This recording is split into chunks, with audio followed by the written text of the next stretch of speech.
kasih Kak Azhar. Oke, teman-teman, saya dulu ya.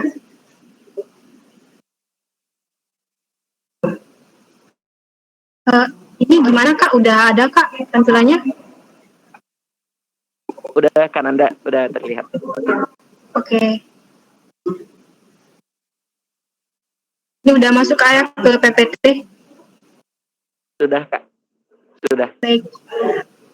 Hari ini kita bakal membahas tentang klasifikasi penyakit diabetes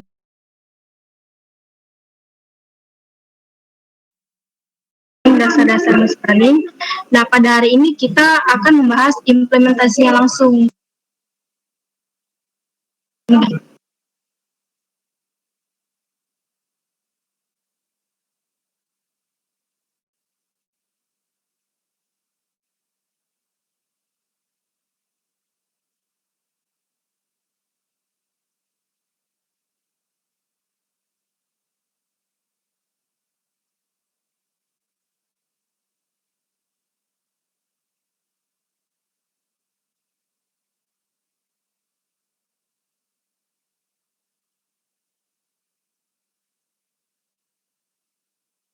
Halo Kak Nanda.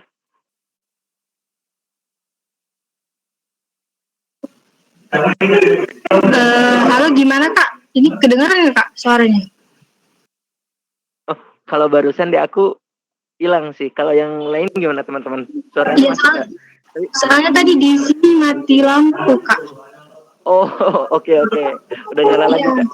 Ini udah kedengaran lagi saya. Oke. Udah kedengeran Kak. Boleh dilanjut.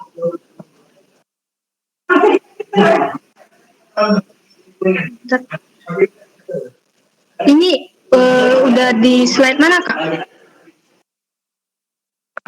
Kalau di aku masih yang pertama sih. Cuma nggak tahu ya. Kalau teman-teman gimana?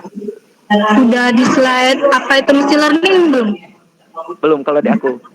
Belum ya? Nggak tahu ya, mungkin di aku yang delay. Kalau di teman-teman gimana? Boleh bantu jawab mungkin di kolom komentar atau di kolom chat. Mungkin ini Kak, apa gara-gara mati lampu tadi aku coba out dulu ya. Nanti aku login lagi. Oh, boleh.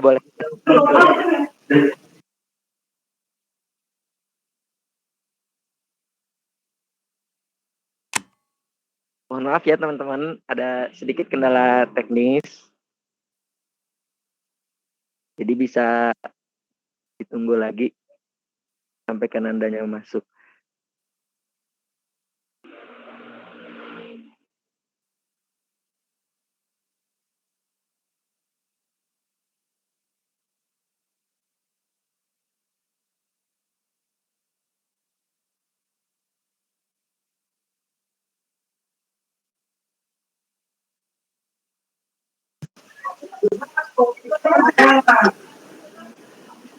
Halo gimana Kak? Ini udah ada suaraku Kak?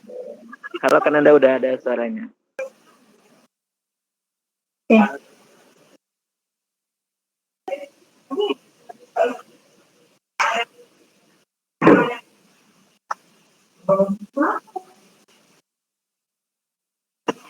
Iya, sambil nunggu Kananda share screen dan siap-siap lagi, aku langsung nanya deh ke teman-teman yang ikut. Ini sebelumnya udah pada pernah belajar machine learning nggak, atau pernah dengar gitu soal machine learning, atau ikut course-nya gitu mungkin di Udemy atau di coding mungkin, atau di mana banyak. Kalau ada boleh jawab.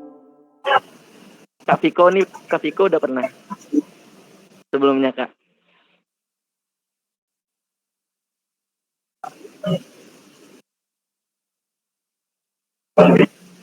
Oh, udah pernah, benar. Oke. Berarti mungkin bukan pertama kali ya. Oke, boleh Kananda, udah terlihat layarnya. Ini udah di PPT Kak ya? Udah Kak. Oke. Baik. Saya ulang Kak ya. Jadi di webinar sebelumnya itu udah dibahas mengenai apa itu machine learning. Nah, di sini tuh hari ini kita bakal gimana sih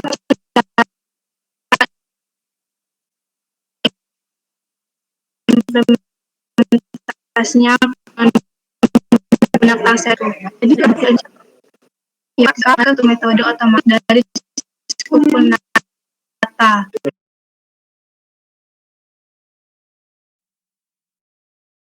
ratu itu memprediksi atau mengklasifikasi kasus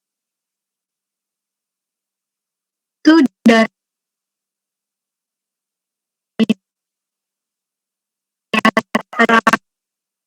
yang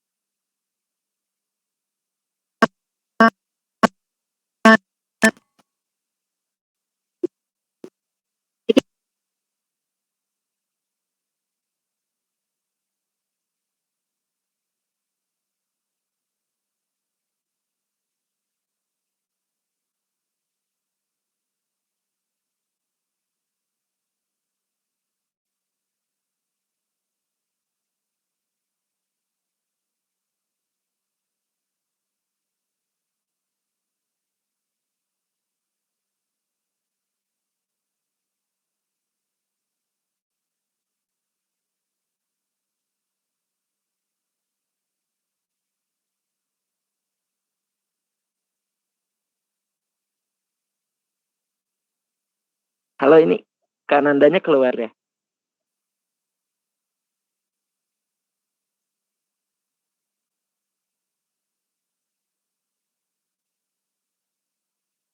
Ada deh. Loh, keluar lagi. Kemana ya?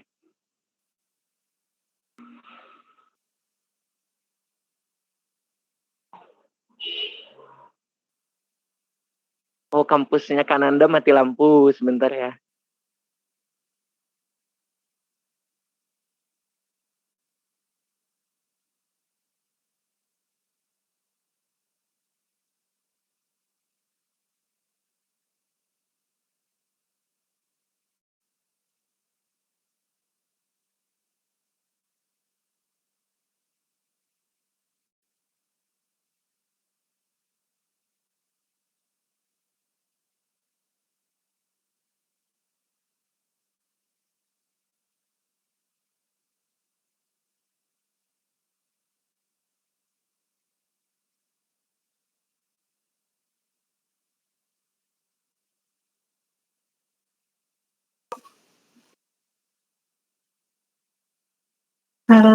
halo Kak, ini suara saya udah kedengaran belum Kak? Maaf ya sebelumnya teman-teman, di kampus saya mati lampu jadi koneksinya nggak stabil. Udah masuk Kananda sekarang, udah jelas. Saya maaf banget, minta maaf banget ya. Iya, enggak. Oke. Saya bagiin layar lagi.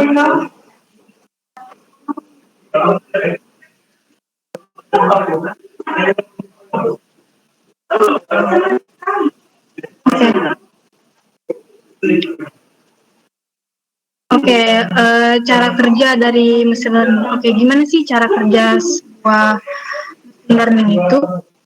Yaitu dari input data. Jadi kita itu menginputkan data, misalnya kayak contohnya data diabetes gitu. Data diabetes yang tentunya data itu kita dapetin dari orang-orang kesehatan gitu.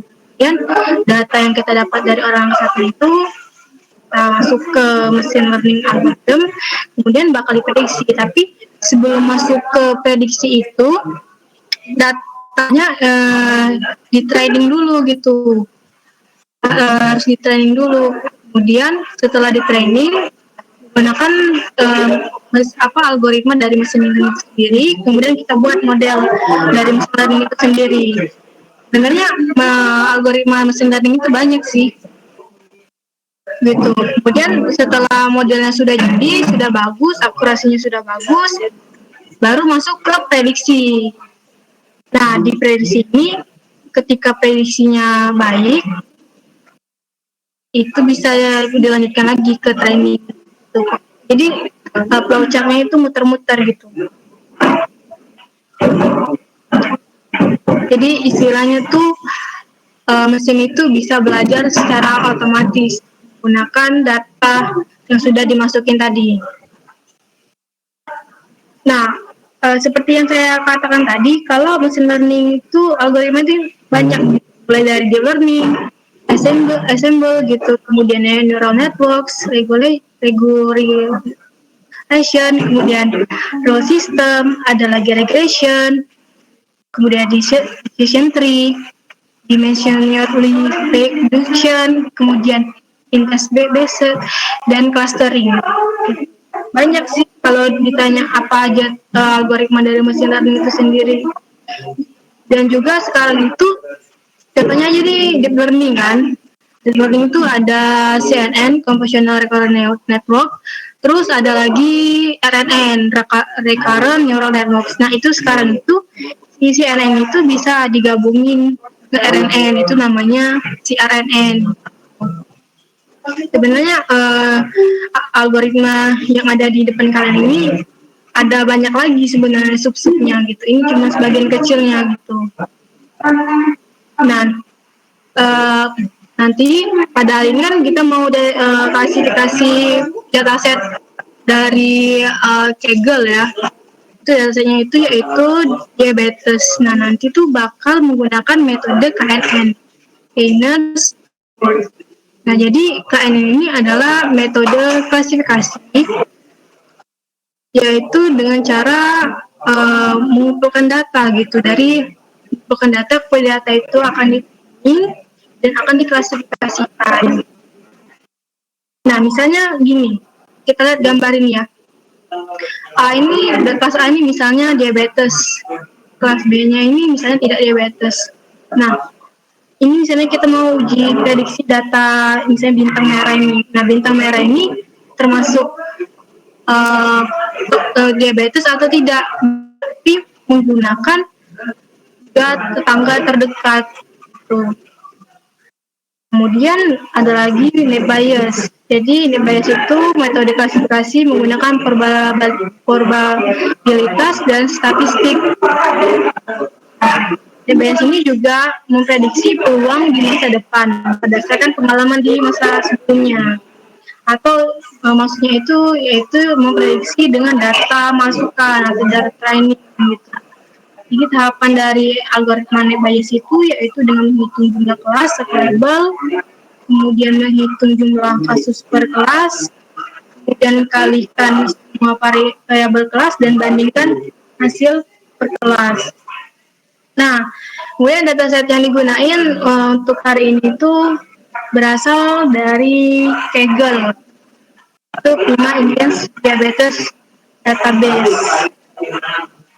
Nah, mungkin di sini teman-teman udah tahu ya apa itu penyakit diabetes. Jadi penyakit diabetes itu istilahnya tuh apa ya? Ada gula gitu dalam darah kita.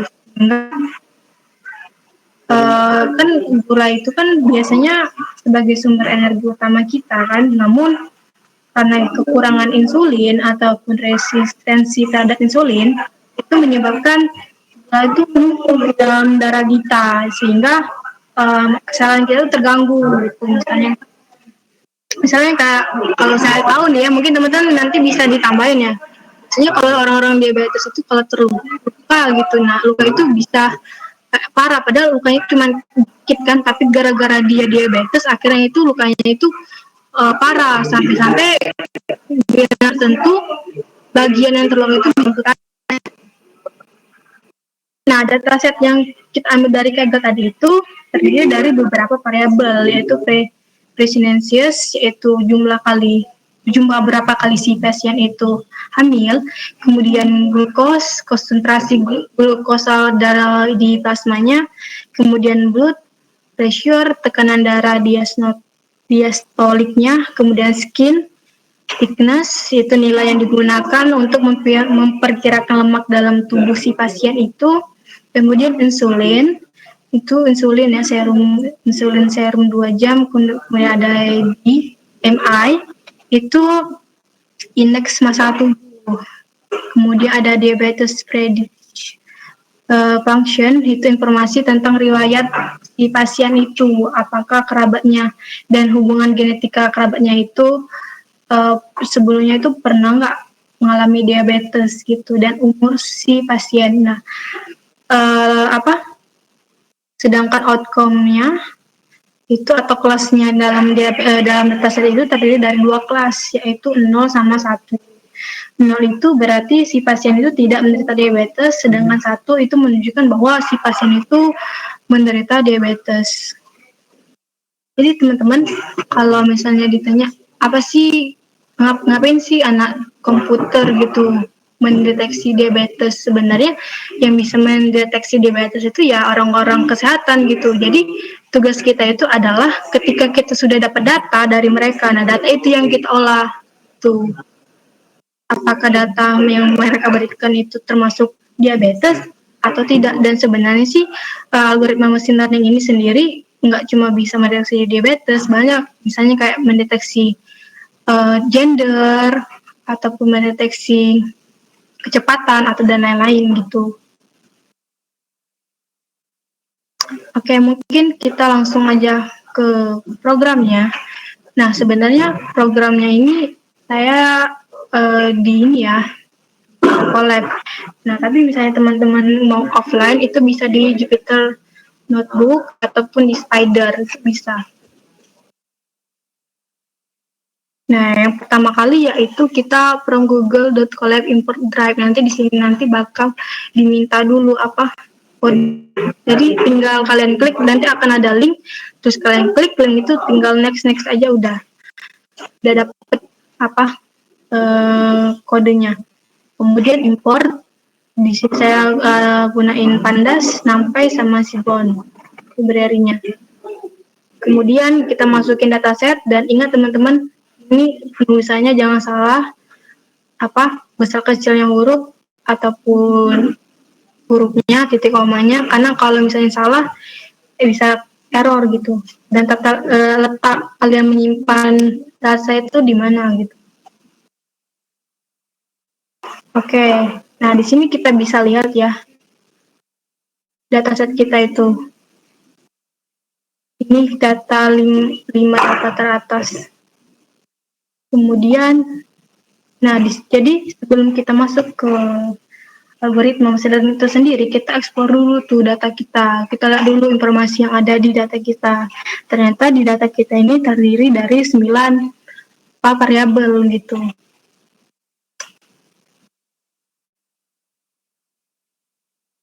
Oke, kemudian kita juga lihat nih, 0 tadi itu kan ini diabetes. Nah, orang yang tidak diabetes itu sebanyak 50, maksud saya 500, sedangkan yang diabetes itu sebanyak 268 gitu.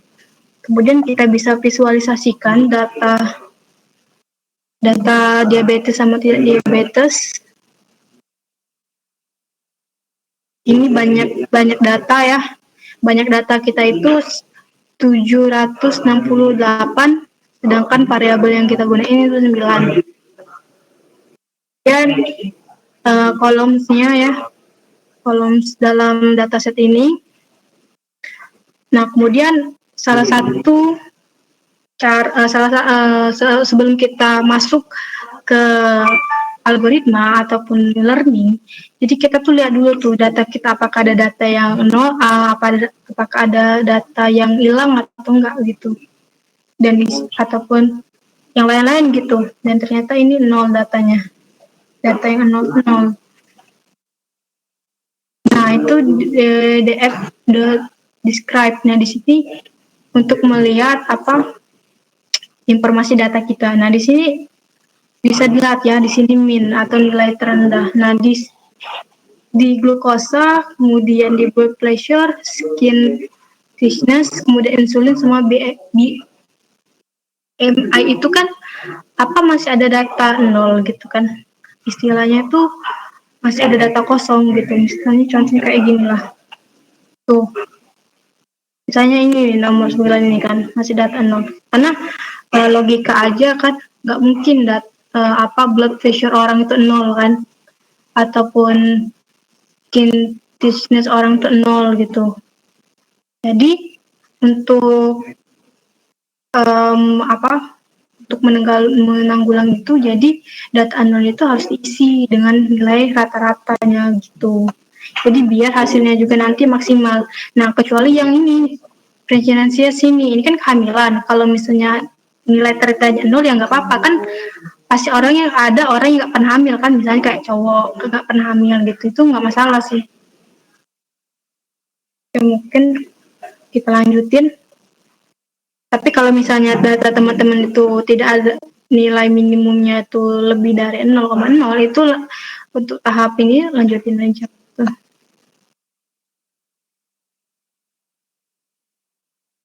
Nah, bisa dilihat kan data yang 0 tadi itu udah terisi dengan data rata-rata gitu. Kecuali yang presidensial sini atau kehamilan. Oke, kemudian masuk ke pembagian data X sama data Y. Data X-nya itu untuk data training gitu. Nah, data X-nya itu kita ambil dari presidensial sampai age atau umur. Sedangkan data Y kita ambil cuman yang outcome aja atau yang label aja gitu. Kemudian setelah kita sudah pembagian data X sama data Y, selanjutnya yaitu dengan feature scaling. Yang kalau nggak salah scaling namanya atau normalisasi gitu. Kan data tadi itu kan enggak nih. Kita mungkin buka CSV-nya aja ya. Nah kan datanya itu kan beragam kan. Ada yang 10, ada 168, terus ada yang 34. Jadi apa ya? Datanya itu bervariasi gitu. Jadi biar hasilnya nanti maksimal, jadi kita buat range 0 sampai 1. Jadi kita gunain next scaler. Nah, bisa dilihat di sini datanya dari 0 sampai 1 semua gitu. Oke, kemudian udah di feature scaling. Selanjutnya yaitu kita bagi data training sama data testing.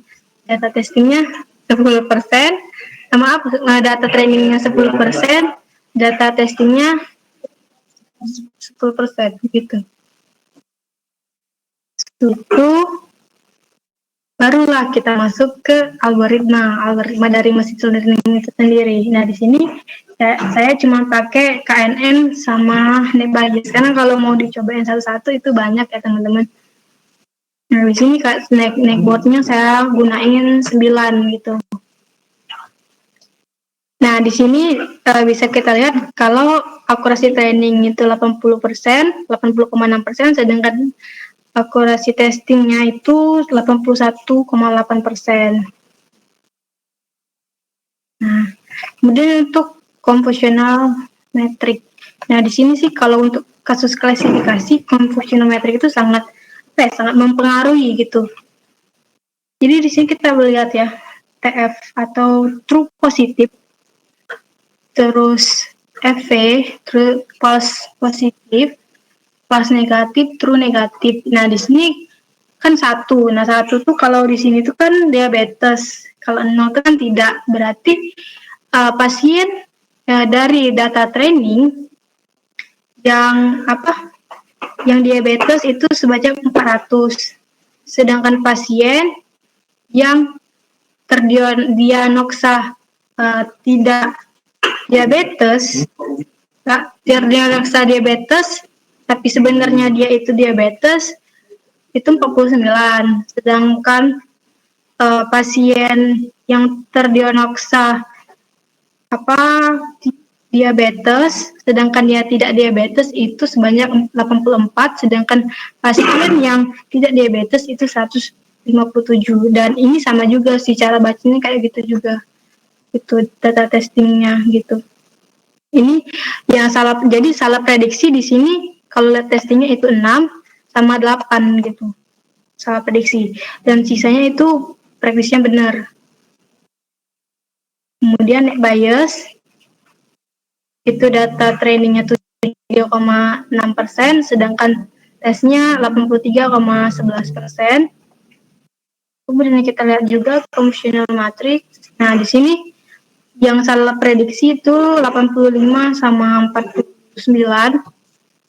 Sedangkan testing itu salah prediksinya 6 sama 8. Jadi bisa kita simpulin di sini kalau jika kita mau mengklasifikasikan dataset, yaitu dataset diabetes dari Kegel tadi, itu akurasi terbesar itu pada metode net bias seperti itu.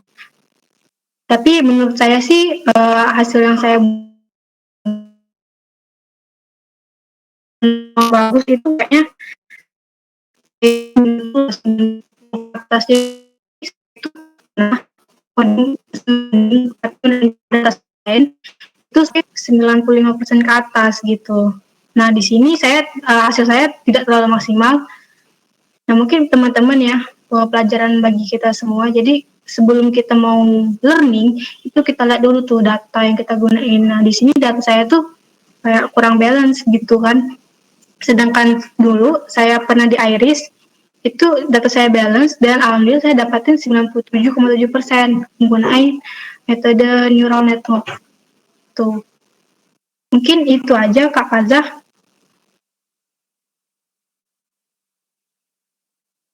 Halo Kak.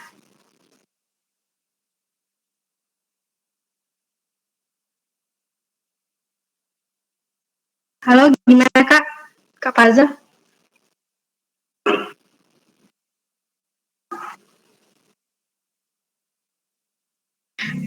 Gimana teman-teman kalau ada yang mau tanya silakan tanya di di kolom chat.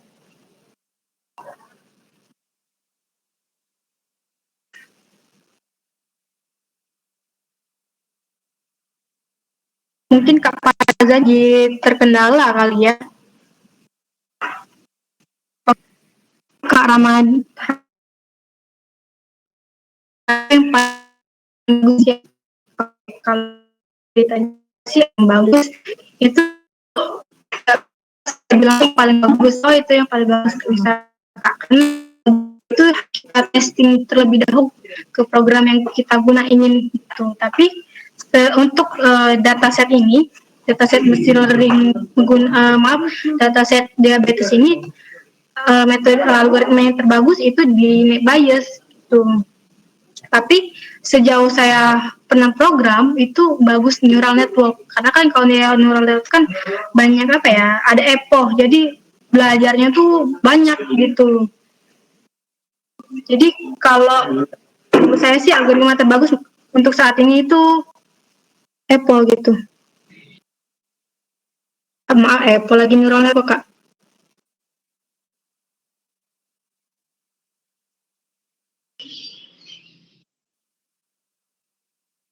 Permisi Kak, izin bertanya.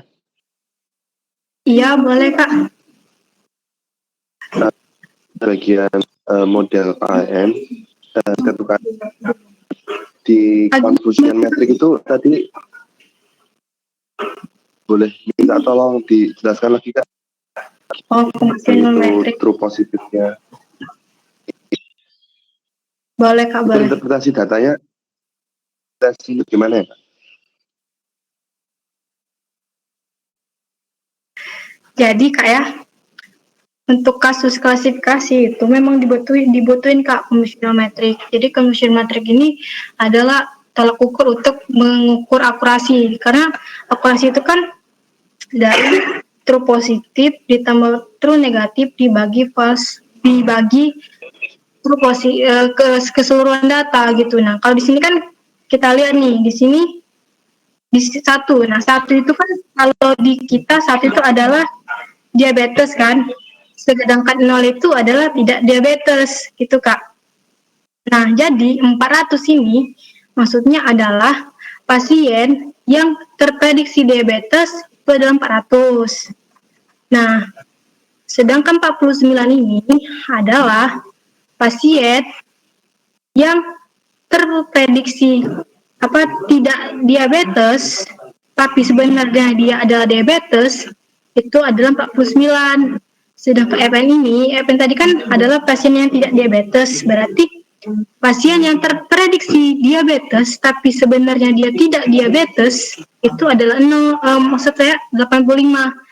Sedangkan true negatif itu nilainya kan 180 157 itu jadi pasien yang terprediksi tidak diabetes dan itu benar itu sebanyak 157 gitu Kak.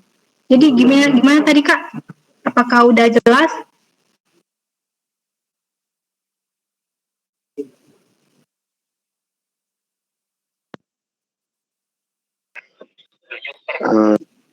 Kayaknya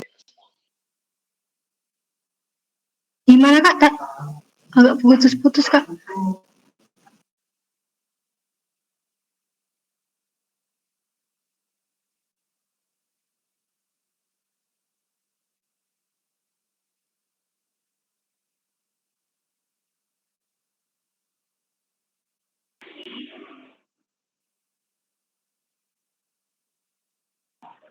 Barusan yang bertanya siapa kan Anda? Duh, saya lupa tadi ya siapa. Oh, Tadi di open mic tadi. oh iya. Oh.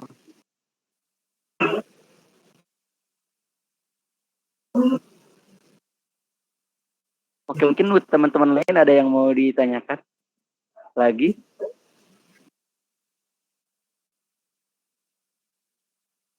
Kak, pertanyaan Kak Ramadhani sudah terjawab ya Kak? Udah Kak. Oke. Itu ada dari Kak Viko tuh Kak. Kak Viko udah Belum Kak. Oh belum. Oke, mungkin bisa dijawab Kak. So, kenapa datasetnya tidak divalidasi terlebih dahulu Kak? Di sini saya tuh masih belajar Kak ya. Validasi itu maksudnya datanya diprediksi Kak ya, di testing gitu Kak. Gimana Kak Viko?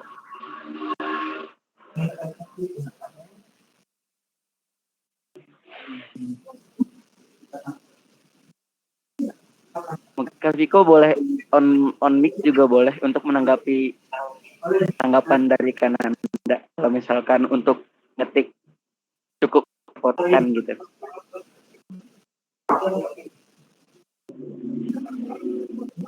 Halo, Kak Viko? Gimana Kak?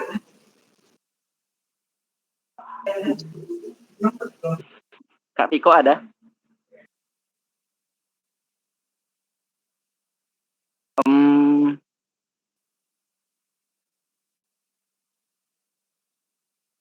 Sepertinya Kak Viko-nya AFK nih. Nggak nongol-nongol. Oke, mungkin yang saya tanggap dari sini Kak ya, mungkin kalau salah mungkin bisa dibenarin Kak ya. Validasi itu mungkin memprediksi data di luar dari dataset gitu Kak. Datanya itu di tes gitu. Mungkin bisa saya coba ya.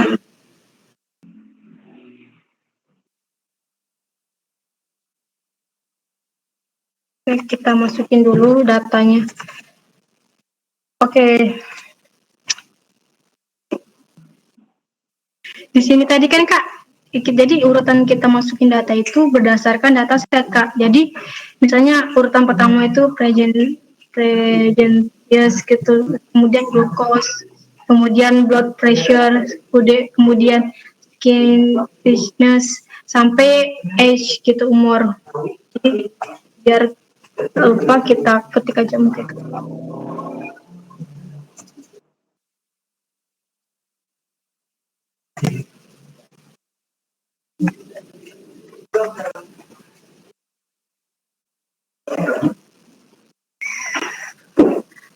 Kak, kalau misalnya di sini saya agak berisik maaf ya, soalnya lagi di kampus Kak. Aman kok kan Anda aman. Ya Kak. Soalnya di sini juga mati lampu Kak. Iya. Masih jelas kok kan Anda aman. Oke, biar kita nggak ketukar-ketukar, jadi saya buat ini aja ya, urutan yang benar.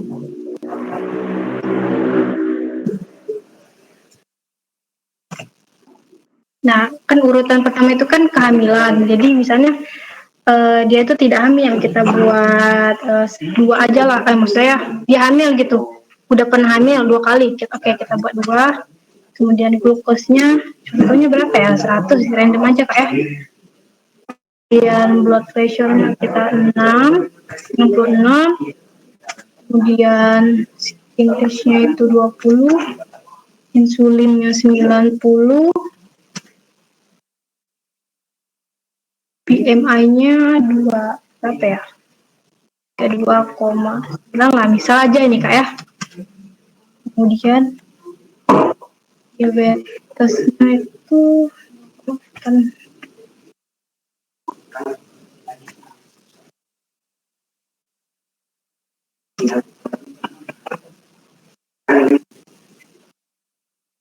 nah, jadi data yang akan kita validasi atau kita prediksi itu yang data ini Kak ya, yang ada di layar. Kemudian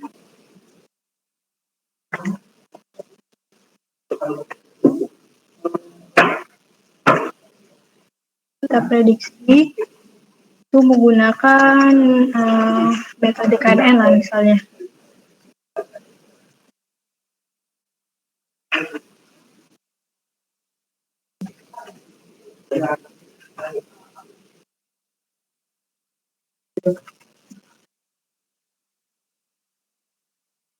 Nah, jadi Kak, data yang sudah kita masukin tadi, ternyata data ini termasuk ke dalam kategori 1. Jadi 1 tadi itu adalah diabetes.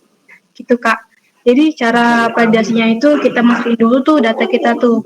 Nah, kalau ditanya Kak, datanya dari mana Kak? Ya pasti datanya dari orang-orang kesehatan Kak. Gitu. Karena cuma mereka yang tahu gimana sih ukur insulin gitu, terus ukur apa lagi ya, kayak glukosa. Kemudian data-data yang kita dapat dari anak kesehatan tadi kita prediksi menggunakan metode kita yaitu KNN misal, dan kita keluarin hasilnya, dan hasilnya itu adalah 1. Kalau 1 berarti diabetes.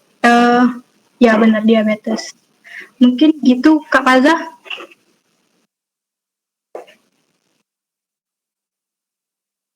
Halo, gimana Kak? Halo?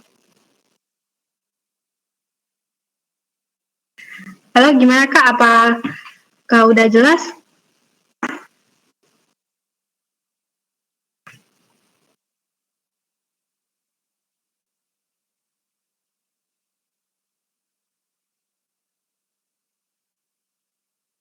Halo, gimana Kak? Halo, Kak.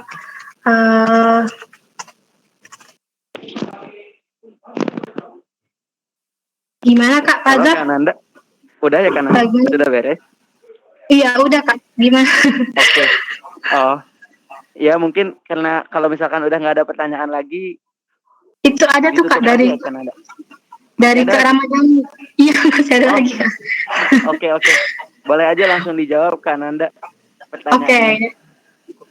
Ditanyain tuh komposisi dataset buat yang paling bagus itu berapa persen Kak? Oke, jadi cara mengetahui itu gimana sih, berapa sih data training yang paling bagus? Yaitu dengan cara mengujinya Kak. Gitu. Jadi diuji satu-satu atau istilahnya tuning gitu. Oke, mungkin KNN ya. Kita KNN. Oke, di sini kan tadi kan datanya tadi 10% kayak testing. Trainingnya 90% kan. Nah, kita bisa lihat di sini Kak. Di sini test size berarti ukuran dari datasnya itu 10% kayak. Nah, kalau untuk KNN hasilnya segini 80 sama 81. Mungkin untuk bukti kita SS dulu ya, screenshot dulu. Kita pindahin di sini lah. Oke.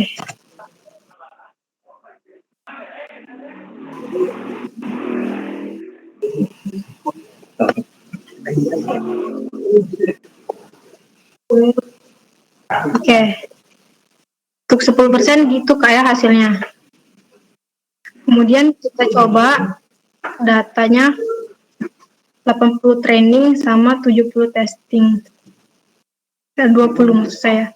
Nah Kak, tapi untuk machine learning itu sebenarnya tidak ada keaturan valid data, komposisi data berapa yang paling bagus gitu. Tapi syaratnya yaitu memang harus data trainingnya itu lebih besar daripada data testing. Itu Kak. Oke, sekarang kita coba 20% data testing, Kak ya.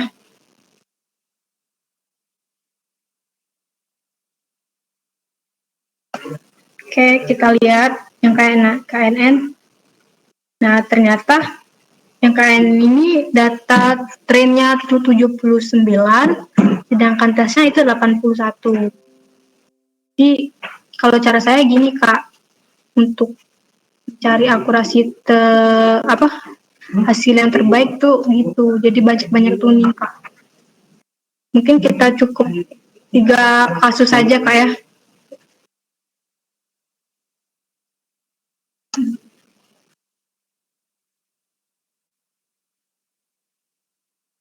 Oke, di sini bisa kita lihat.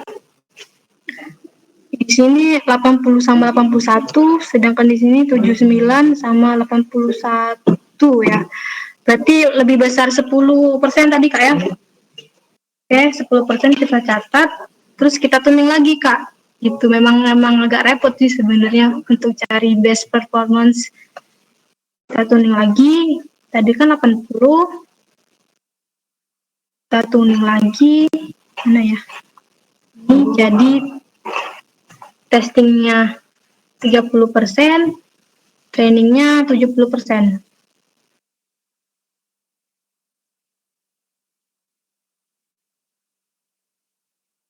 Oke, kita dapat akurasinya 79 sama 78, Kak, untuk 30%.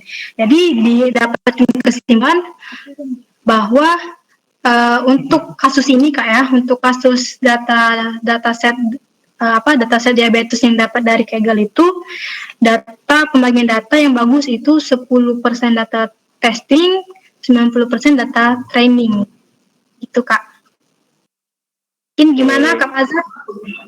Gimana Kak Ramadhani? Apakah sudah terjawab pertanyaannya? Jadi tadi jawabannya 90% data training, 10% data testing ya, Kak? Mungkin semakin banyak yang dilatih, jadinya semakin ini kali ya? Semakin bagus gitu apa enggak, Kak? Belum tentu, Kak. Karena itu belum tentu ya? tertentu itu saya tuh pernah tuh 70% sama 30%. Itu bagus malah, Kak. Oh. Iya, jadi belum tentu. Oke. Iya, belum tentu, Kak. Jadi nggak ada informasi yang valid. Jadi untuk mengukur manakah algoritma yang bagus akurasinya, jadi salah satu caranya itu tuning berkali-kali, Kak. Brute force ya. Oke, Kananda. Gimana Kak Ramadhani? Apakah sudah terjawab, Kak? Boleh di kolom chat atau open mic kalau misalkan masih ada yang mau ditanggap.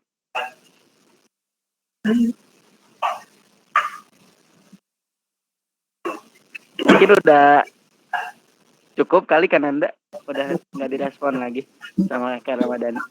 Mungkin udah ngerti kali, Kak. Iya, udah cukup jelas.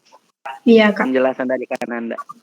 Kalau setelah ini masih ada yang mau bertanya lagi nggak dari teman-teman?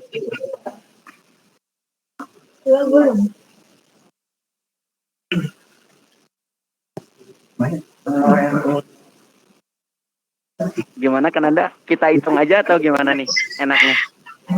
Mungkin kita akhirin aja, Kak. Kayaknya udah ngerti, Kak. Udah ngerti semua. Oke, berarti kita hitung 10 detik ya. Mungkin kalau misalkan nggak ada yang mau ditanyakan lagi, kita tutup gitu aja, Kak. Iya, boleh, Kak. Oke, kita hitung 10. Hitungan mundur. Mulai dari sekarang 10. 9.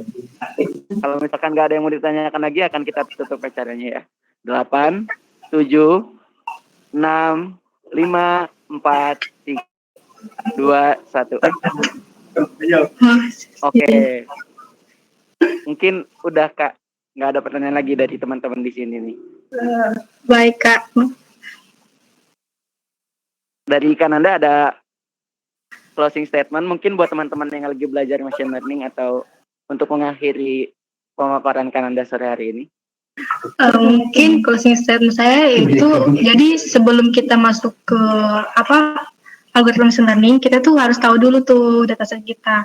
Apakah dataset kita udah balance, terus apakah ada dataset kita masih kotor, terus algoritma mana yang paling bagus. Jadi saran saya kalau gimana sih, Kak, cari algoritma yang paling bagus itu banyak-banyak baca paper gitu, banyak-banyak baca paper dari penelitian sebelumnya, karena biasanya itu udah banyak tuh Kak informasi-informasi di sana. Si Kak itu mungkin dari saya Kak. Oke, terima kasih Kak Nanda untuk pemaparannya sore hari ini.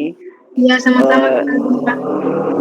Makasih juga untuk teman-teman yang udah hadir dan menyempatkan waktunya untuk belajar.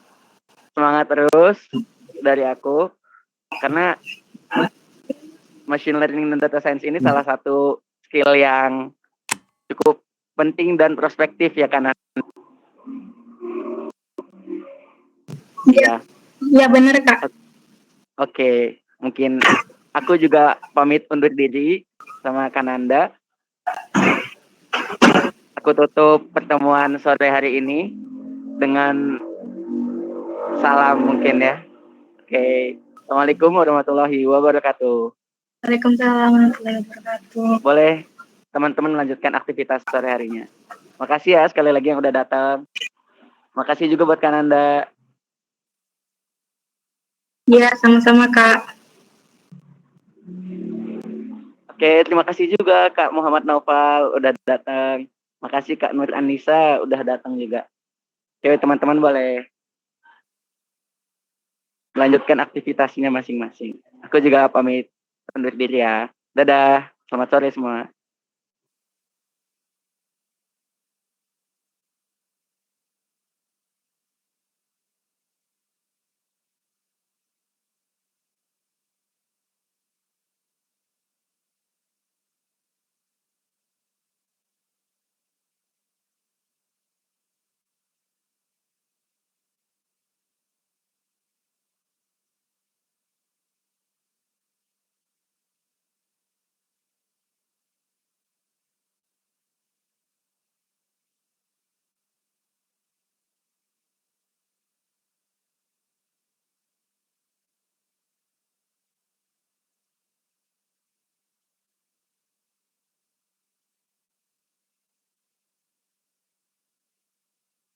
You are currently the only person in this conference.